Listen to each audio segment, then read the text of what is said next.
الحمد لله وصلى الله وسلم على نبينا محمد وعلى آله وصحبه أجمعين.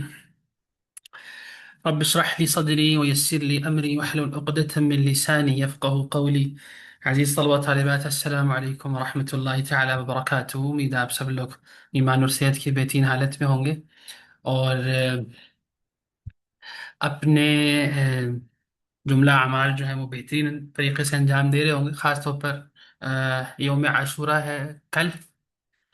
میں انشاءاللہ آپ لوگوں سے یہ گزارش ہے کہ ضرور اس کا روزہ رکھیے، جیسے کہ اللہ کے نبی صلی اللہ علیہ وسلم نے اس کا ہمیں حکم دیا ہے اور اس چیز کو پسند فرمایا. جیسے اور یہ جناب موسیٰ علیہ السلام کی دراصل سنت تھی، جس کو اللہ کے نبی صلی اللہ علیہ وسلم نے بھی اختیار کیا اور ہمیں اس بات کا حکم دیا کہ ہم اس کو اختیار کریں اور اس کے ساتھ ساتھ ایک دن کا اضافہ کر لیں، یا 9 محرم کا یا پھر 11 محرم کا.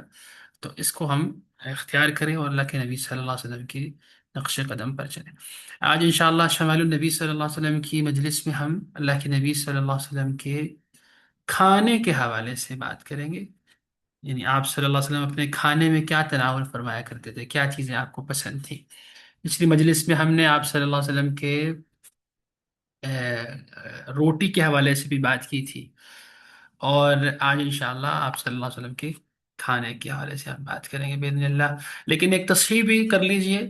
مجلس نمبر 15 میں جب ہم نے بات کی تھی انگلیوں کے حوالے سے، کھانے کے حوالے سے، اور خاص طور پر کون کون سی انگلیاں استعمال کی جائیں کھانے میں، جس میں ہم نے یہ بتایا تھا کہ اللہ کے نبی صلی اللہ علیہ وسلم پھر اپنی جن انگلیوں کو استعمال فرماتے تھے کھانے میں، ان کو پھر وہ چاٹ بھی لیا کرتے. تو ہمارے ایک بھائی نے سوال بھی کیا تھا کہ اس میں انگوٹھا بھی شامل ہے یا نہیں. تو اس کی تصحیح کر لیں. غالباً میں نے وہاں پر انگوٹھے کا ذکر نہیں کیا یا کچھ رہ گیا. بہرحال اس میں یہ تینوں چیزیں شامل ہیں، ایک انگوٹھا، دوسرا آپ کی جو شہادت کی انگلی ہے جس کو عربی میں ہم سبابہ کہتے ہیں، اور تیسری ہے الوسطی، درمیانی انگلی. یہ تین انگلیاں جو ہے وہ آپ صلی اللہ علیہ وسلم استعمال فرماتے تھے. اور غالباً میرے منہ سے یہ بھی سہون نکل گیا کہ انگوٹھے کو استعمال کی نہیں کیا جا سکتا. تو یہ بھی میری طرف سے ایک چوک ہو گئی، غلطی ہو گئی. اللہ تعالیٰ اس کو معاف فرمائے. بہرحال یہ آپ ذہن میں رکھیے کہ یہ تینوں انگلیاں ہیں جس کو آپ صلی اللہ علیہ وسلم استعمال فرماتے تھے. لیکن اس کا یہ مطلب بھی نہیں، جیسے میں نے اس وقت بھی کہا تھا کہ تین ہی سے کھانا جائز ہے اور اس سے زیادہ نہیں کھا سکتے. یعنی ہر انسان یقیناً اپنی آسانی کو بھی دیکھے. ہاں یہ ضرور ہے کہ اللہ کے نبی صلی اللہ علیہ وسلم نے چونکہ اس چیز کو پسند فرمایا، عام طور پر آپ صلی اللہ علیہ وسلم تین انگلیوں سے ہی کھاتے تھے. تو جو بندہ اگر اس کی عادت بنا لیتا ہے تو بہت اچھی بات ہے، اور وہ اللہ کے نبی صلی اللہ علیہ وسلم کی سنت پر عمل کرتے ہوئے یقیناً اس کا اجر بھی پائے گا، اور اس کے دل میں اللہ کے نبی صلی اللہ علیہ وسلم کی محبت میں بھی اضافہ ہوگا. اللہ تعالیٰ ہمیں اس چیز کے قابل بنایا. آمین. آج جو ہمارا باب ہے، باب نمبر 26، امام ترمذی رحمہ اللہ نے اس کو باندھا ہے، اور اس کا عنوان ہے باب ما جاء فی صفت ایدام رسول اللہ صلی اللہ علیہ وسلم. ایدام دراصل عربی میں کہتے ہیں کھانے کو.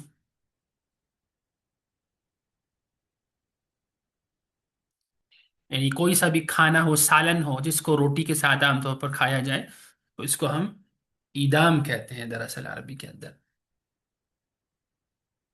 طيب اس میں امام ترمذی رحمہ اللہ نے چند احادیث ذکر کی ہیں، اس کو ہم پڑھ لیتے ہیں. طيب ایک سیکنڈ دیجیے مجھے ذرا.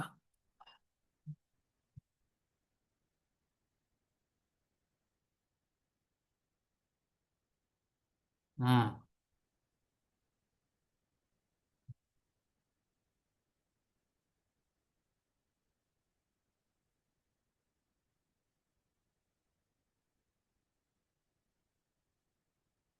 طيب صفحہ نمبر ہے 127. امام ترمذی رحمہ اللہ فرماتے ہیں حدثنا محمد بن سهل ابن عسكر وعبد الله ابن عبد الرحمن قال حدثنا يحيى بن حسان قال حدثنا سليمان بن بلال عن هشام بن عروة عن أبيه عن عائشة رضي الله عنها أن رسول الله صلى الله عليه وسلم قال نعم الإدام الخل. قال عبد الله بن عبد الرحمن في حديثه نعم الأدم أو الإدام الخل. طيب یہ جناب عائشہ رضی اللہ تعالی عنہ کی حدیث ہے. جس میں نبی کریم صلی اللہ علیہ وسلم کے کھانے کے حوالے سے ذکر ہے، اور جس میں جناب عائشہ فرماتی ہیں کہ اللہ کے نبی صلی اللہ علیہ وسلم نے فرمایا کہ سرکہ کیا ہی عمدہ سالن ہے۔ سرکہ ونیگار جس کو ہم کہتے ہیں، اس کو عربی میں الخل کہتے ہیں۔ تو اللہ کے نبی صلی اللہ علیہ وسلم نے اس کی تعریف فرمائی اور فرمایا کہ کیا ہی عمدہ یہ سالن ہے۔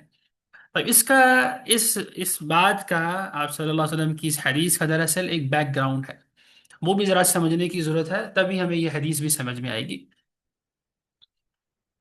جناب رسول اللہ صلی اللہ علیہ وسلم جب 8 ہجری میں مکہ کو فتح کر کے مکہ شہر میں داخل ہوئے، اور آپ جانتے ہیں فتح مکہ جیسا عظیم جو ایک انسیڈنٹ ہے اور واقعہ ہے اللہ کے نبی صلی اللہ علیہ وسلم کی سیرت میں، کہ کس قدر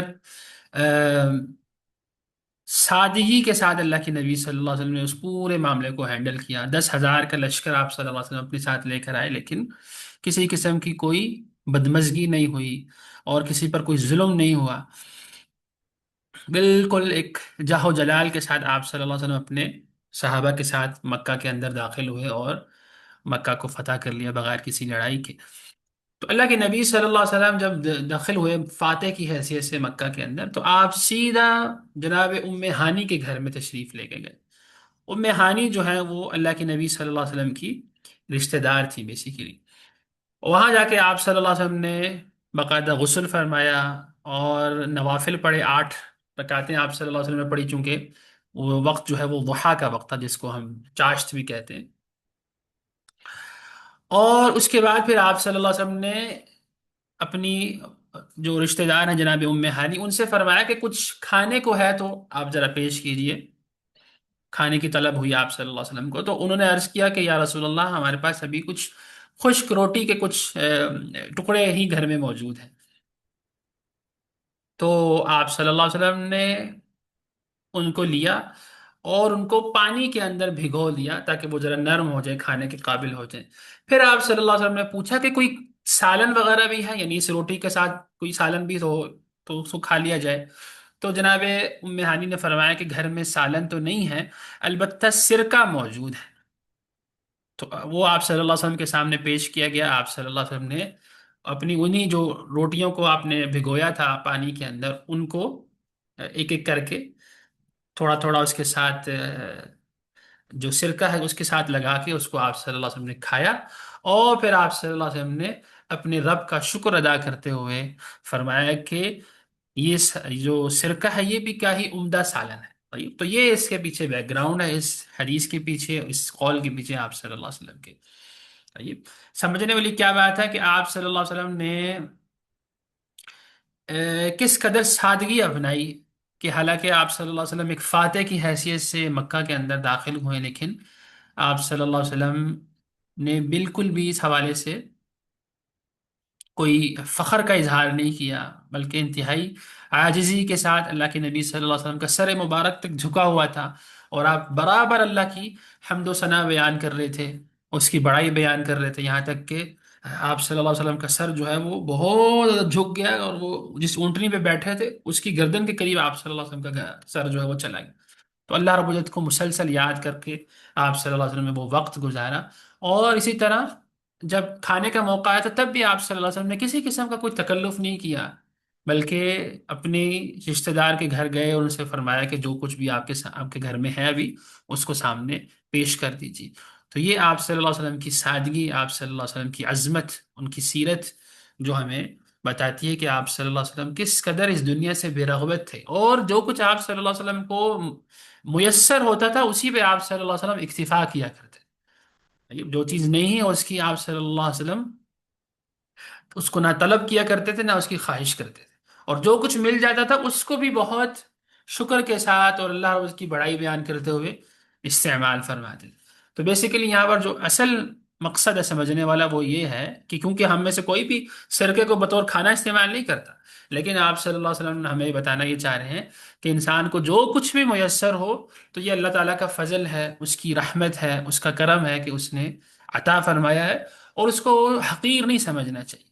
تو کھانا جو ہے وہ اللہ تعالیٰ کی بہت بڑی نعمت ہے یقیناً، اور اس طرح جو سرکہ ہے تو اس میں بھی انسان کو اللہ تعالیٰ کا شکر ادا کرنا چاہیے کہ جو کچھ بھی اس کو مل جائے، چاہے وہ جیسے کہ آپ صلی اللہ علیہ وسلم کے سامنے خشک روٹیاں پیش کی گئی، سالن کی جگہ آپ صلی اللہ علیہ وسلم کو سرکہ پیش کیا گیا، تو آپ صلی اللہ علیہ وسلم نے اس کو بھی کھایا اور اس کی باقاعدہ تعریف فرمائی۔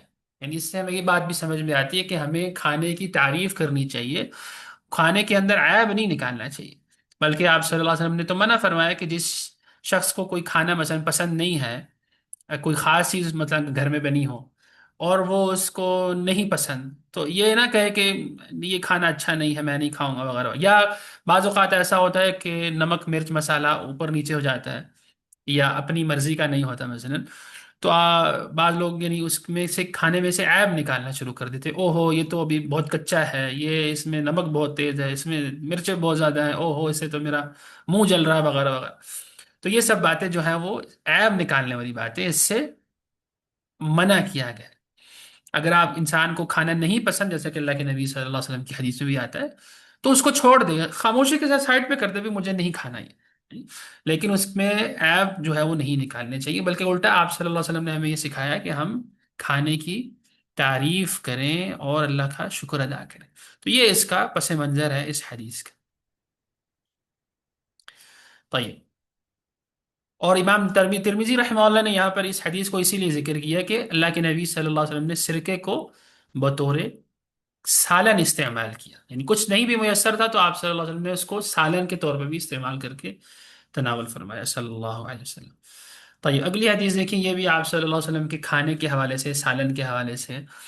امام ترمذی رحمہ اللہ فرماتے ہیں حدثنا قتيبة قال حدثنا ابو الاحوص عن سماك بن حرب قال سمعت النعمان بن بشير رضي الله عنه يقول ألستم في طعام وشراب ما شئتم؟ جناب نعمان بن بشیر رضی اللہ تعالی عنہ یہ بہت مشہور صحابی ہیں، اللہ کے نبی صلی اللہ علیہ وسلم کی وفات کے وقت یہ بالکل نوجوان تھے، یعنی صغار چھوٹے صحابہ میں ان کا شمار ہوتا ہے۔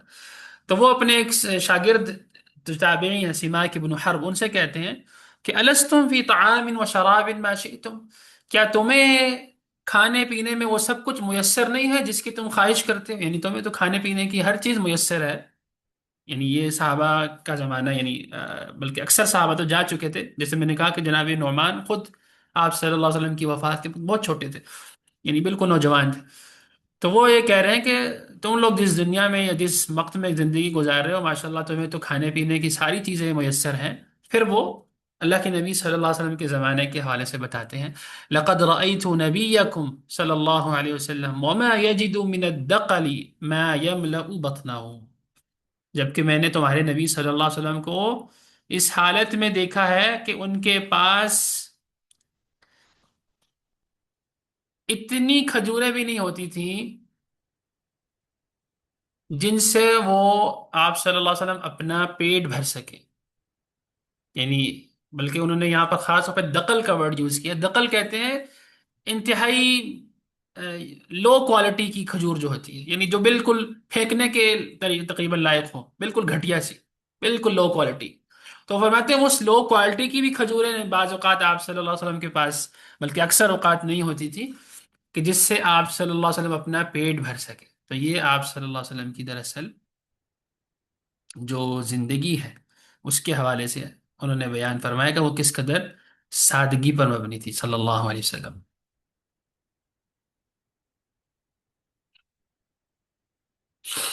اللہ صلی وسلم علی نبینا محمد۔ طيب، نعمان ابن بشیر رضی اللہ تعالیٰ عنہ کا پہلے بھی ہم نے ذکر کیا تھا، یہ انصاری صحابی ہیں، اور یہ ان لوگوں میں سے ہیں جو جب اللہ کے نبی صلی اللہ علیہ وسلم مدینہ تشریف لے کر آئے تو انصاری قبائل میں جو جتنے بھی انصار وہاں رہتے تھے، اوس اور خزرج کے، ان میں جو سب سے پہلے مولود پیدا ہوا، دنیا میں آیا بچہ، وہ یہ جناب نعمان ابن بشیر ہی تھے۔ تو اس سے آپ اندازہ لگا لیے کہ اللہ کے نبی صلی اللہ علیہ وسلم کی وفات کے وقت یہ تقریباً 10 سال کے تھے، اور ایک زمانہ آیا یہ مختلف اسلامی علاقوں کے گورنر بھی رہے، اور آخر میں یہ شہید بھی ہو گئے، اللہ تعالیٰ ان کی مغفرت فرمائے، ان کی درجات بلند فرمائے۔ طيب، اگلی حدیث دیکھیں، جناب جابر رضی اللہ تعالیٰ عنہ کی ہے، یہ تقریباً اسی حدیث سے ملتی جلتی ہے جو پہلے ہم نے جناب عائشہ کی پڑھی تھی، وہ فرماتے ہیں حدثنا عبدة ابن عبد الله الخزاعي قال حدثنا معاوية ابن هشام عن سفيان عن محارب بن دثار عن جابر ابن عبد الله رضي الله عنه أنه قال قال رسول الله صلى الله عليه وسلم نعم الإدام الخل. یہ وہی حدیث ہے کہ جسے جناب جابر رضی اللہ تعالیٰ عنہ نے بھی روایت کیا کہ اللہ کے نبی صلی اللہ علیہ وسلم نے فرمایا کہ سرکہ کیا ہی بہترین سالن ہے. یہ صحیح مسلم کے اندر بھی یہ روایت موجود ہے. اور جیسے میں نے ابھی آپ کو بتایا کہ اس کا ایک پس منظر ہے، بیک گراؤنڈ ہے، اس کو بھی ہمیں سمجھنے کی ضرورت ہے. صلی اللہ علیہ وسلم. طيب اگلی حدیث دیکھیے. جناب امام ترمذی رحمہ اللہ فرماتے ہیں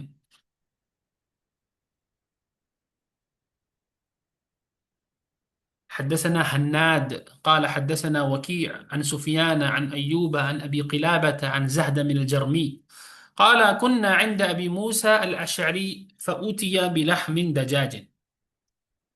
ایک تابعی ہیں جناب زہدم الجرمی،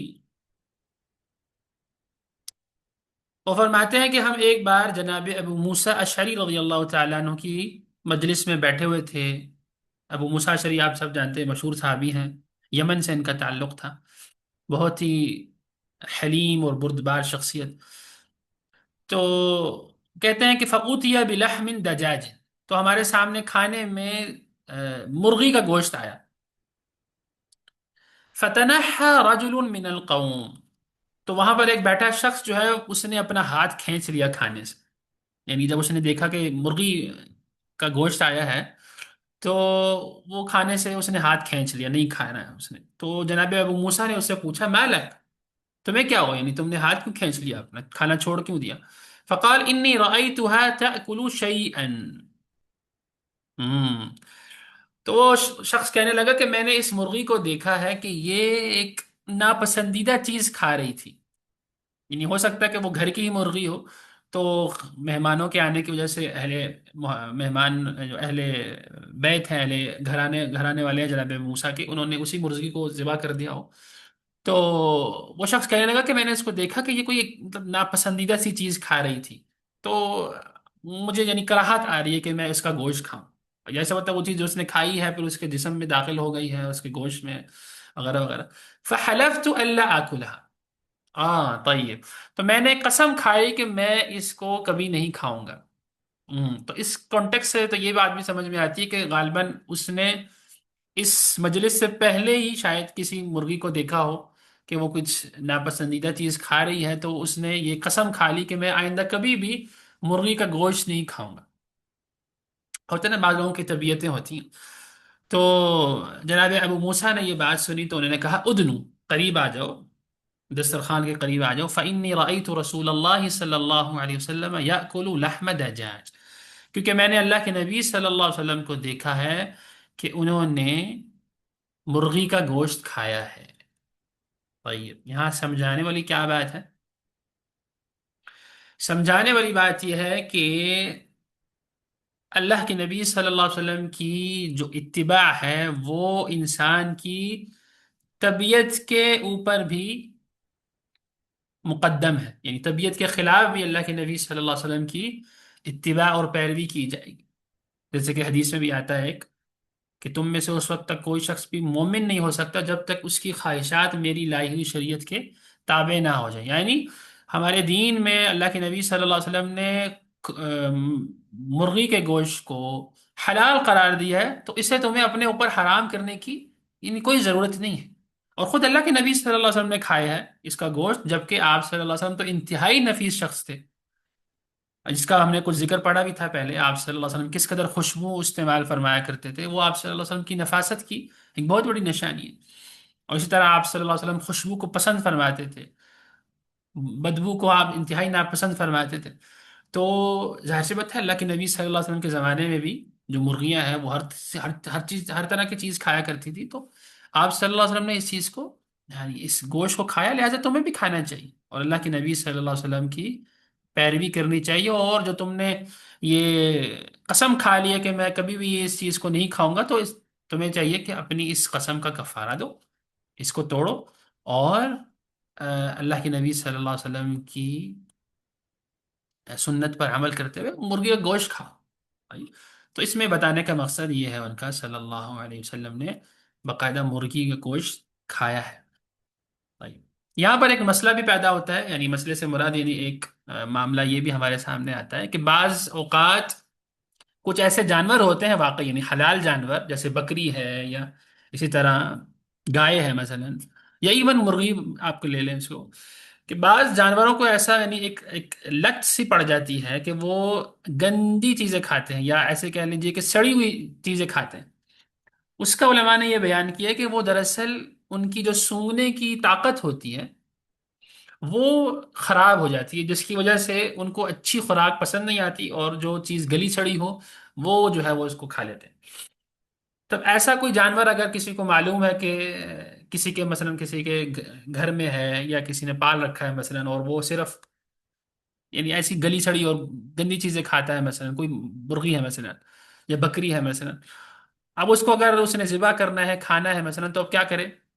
تو اس کو چاہیے کہ اس جانور کو 3 4 دن باقاعدہ کسی اس کے دڑبے وڑبے میں، یا جو بھی اس کا گھر ہے اس میں بند کر کے رکھے، اور اس کو صاف ستھری چیزیں کھلائے. طيب. صاف ستھری چیزیں کھلانے کے بعد جب وہ مکمل اس کا معدہ صاف ہو جائے گا تو پھر اس کو بلا شبہ ذبح کر کے کھا لیں، اس میں کوئی حرج نہیں. طيب. لیکن جہاں تک مرغی کی بات ہے تو اس کو بلا کراہت کھانا بھی جائز ہے، چاہے وہ اس قسم کی ناپسندیدہ چیزیں ہی کیوں نہ کھا رہی ہو. تو یہ اس کو یعنی اس کا گوشت جو ہے وہ مکروہ نہیں ہے، اس کو بلا کراہت کھایا جا سکتا ہے. ہاں یہ الگ بات ہے کہ کسی شخص کی اگر طبیعت نہیں کر رہی تو وہ الگ بات ہے، لیکن اس کو اپنے اوپر حرام کر لینا اور بالکل اس کو چھوڑ دینا یہ درست طریقہ نہیں ہے. اللہ کے نبی صلی اللہ علیہ وسلم نے اس کے گوشت کو کھایا ہے، تو لہٰذا ہمیں بھی اس کو کھانا چاہیے. واللہ اعلم بالصواب. اس حدیث میں ہمیں یہ چیز بھی ملتی ہے کہ میزبان کو چاہیے کہ اگر وہ دیکھے کہ مہمان نہیں کھا رہا یا اس نے اپنا ہاتھ کھینچ لیا تو وہ باقاعدہ اس سے پوچھے کہ ہاں بھائی آپ کیوں نہیں کھا رہے، کہ کھانا پسند نہیں آیا یا کوئی اور معاملہ ہے. تو یہ بھی یعنی مہمان نوازی کے آداب میں سے ہے. میزبان کے لیے بہت یعنی اس کو چاہیے کہ اپنے مہمان کا خیال رکھے اور اسے دیکھے، اس سے پوچھے باقاعدہ اگر اس نے کھانے سے اپنا ہاتھ روک لیا ہے تو. واللہ اعلم بالصواب. تو اس کے بعد ہے اس حدیث کی جو سند ہے وہ بھی صحیح ہے انشاءاللہ. یہاں پہ امام ترمذی رحمہ اللہ نے اس کو بیان اس لیے کیا کیونکہ اس میں ہمیں یہ چیز ملتی ہے کہ اللہ کے نبی صلی اللہ علیہ وسلم نے اپنی مبارک زندگی میں مرغی کا گوشت جو ہے وہ کھایا ہے، اس کو تناول فرمایا ہے. تو اس وجہ سے اس باب میں امام ترمذی رحمہ اللہ نے اس حدیث کو ذکر کیا. اگلی حدیث دیکھیے، یہ ہے جناب سفینہ کی. حدثنا قال امام ترمذي رحمه الله فرماته حدثنا الفضل بن سهل العارج البغدادي قال حدثنا ابراهيم بن عبد الرحمن بن مهدي عن ابراهيم بن عمر بن سفينة عن ابيه عن جده انه قال اكلت مع رسول الله صلى الله عليه وسلم لحم حبارا. جناب سفینہ رضی اللہ تعالیٰ عنہ فرماتے ہیں کہ میں نے اللہ کے نبی صلی اللہ علیہ وسلم کے ساتھ سرخاب کا گوشت کھایا. سرخاب دراصل ایک پرندہ ہے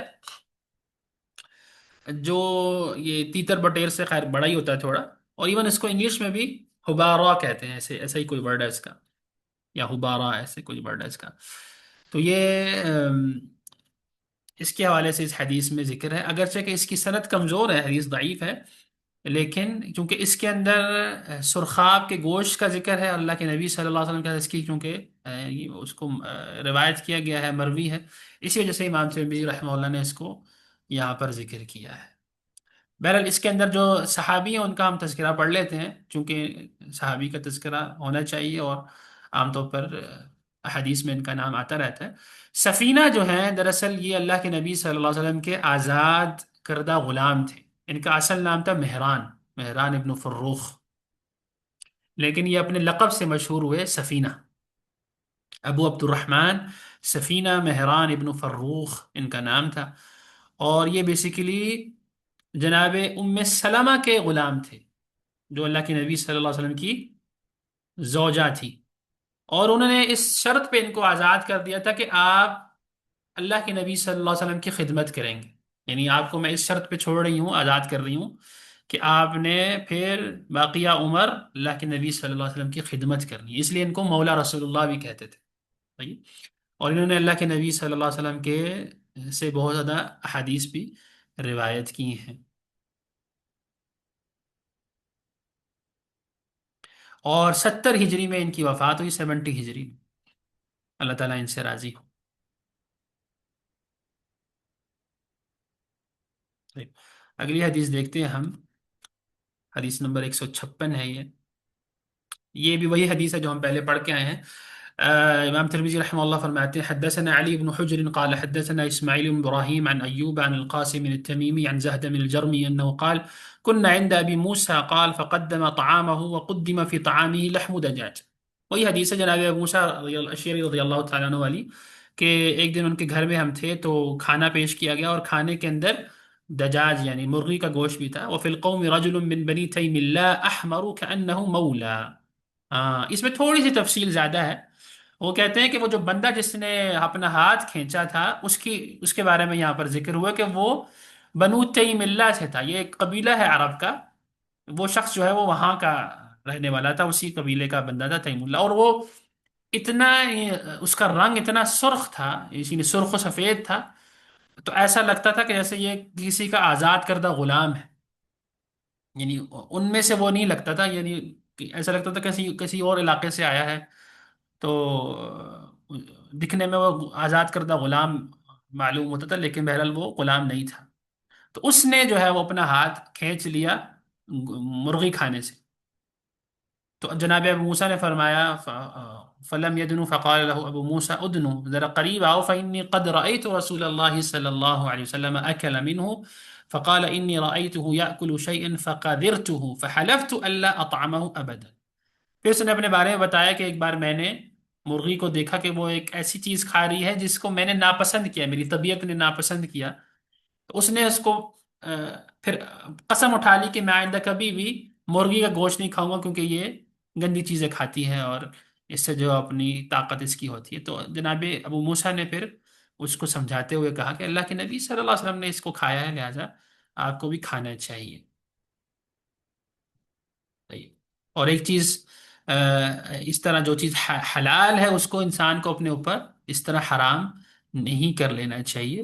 اور اگر انسان نے اس قسم کی کوئی قسم کھا لی ہے، اگر اس سے بہتر کوئی عمل آ رہا ہے، جیسے یہاں پر اللہ کے نبی صلی اللہ علیہ وسلم کی سنت کا انہوں نے ان کو بتایا کہ آپ نے اس کو پسند فرمایا، تو انسان کو اپنی قسم جو ہے وہ توڑ دینی چاہیے. اس کا کفارہ دے کے باقاعدہ اس سے مکمل کرنا چاہیے کفارے کو، اور اپنی اس معاملے کو ترک کر دینا چاہیے. واللہ اعلم الصواب. اگلی حدیث ہے جناب ابو اسید کی.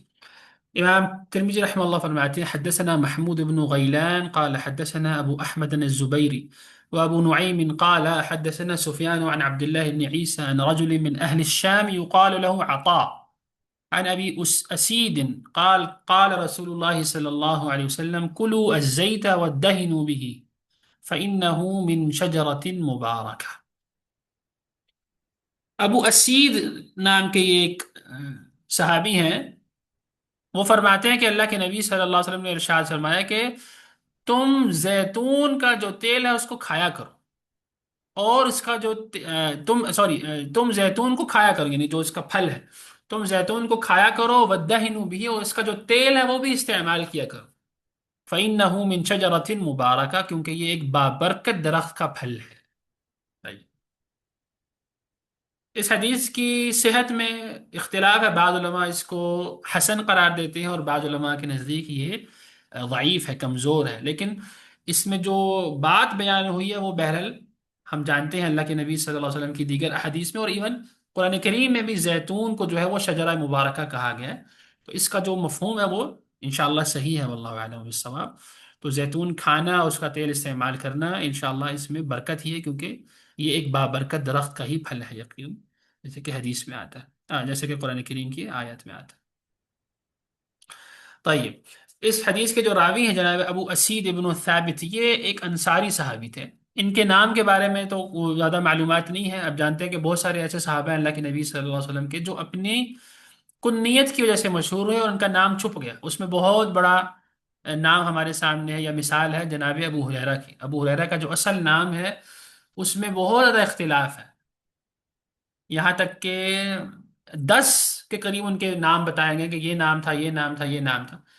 کیونکہ ان کا نام جو ہے اصل نام چھپ گیا، اور ان کی جو کنیت تھی ابو ہریرہ وہ مشہور ہو گئی.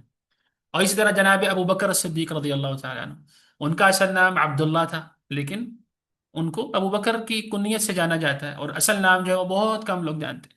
تو یہ اسی طرح واقعہ ہے جناب ابو اسید بن ثابت انصاری رضی اللہ تعالیٰ عنہ کا.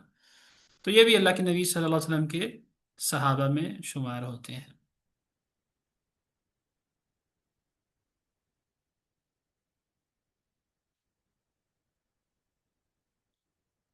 طیب، یہاں پر اپنی ہم بات کا اختتام کرتے ہیں، کیونکہ یہاں مغرب کا وقت ہو گیا ہماری طرف. انشاءاللہ ہم اس سے آگے بإذن اللہ اگلی مجلس میں پڑھیں گے حدیث نمبر 159 سے. بس یہ اس بات کو مکمل کرنے، ابو عیسیٰ فرماتے ہیں قال ابو عیسیٰ وعبد الرزاق كان يضطرب في هذا الحديث فربما اسنده وربما ارسله. پچھلی حدیث کے حوالے سے ایک انہوں نے اسنادی نقطہ بیان کیا ہے کہ عبد الرزاق جو اس حدیث کے اندر کے راوی ہیں، عبد الرزاق ابن حمام الصنعانی، وہ بعض اوقات اس حدیث کو پوری سند کے ساتھ بیان کیا کرتے تھے، اور بعض اوقات یہ اس کی سند کو جو ہے وہ اس میں جو ہے وہ ایک دو راویوں کو گرا دیا کرتے تھے، اس کو مرسلن روایت کیا کرتے تھے. تو بہرحال اس کی طرف انہوں نے اشارہ کیا ہے. علم حدیث کے حوالے سے ایک یہ نقطہ ہے. انشاءاللہ اس کو آگے ہم پڑھیں گے باذن اللہ حدیث نمبر 159 سے. یہاں ہم اپنی بات کا اختتام کر لیتے ہیں.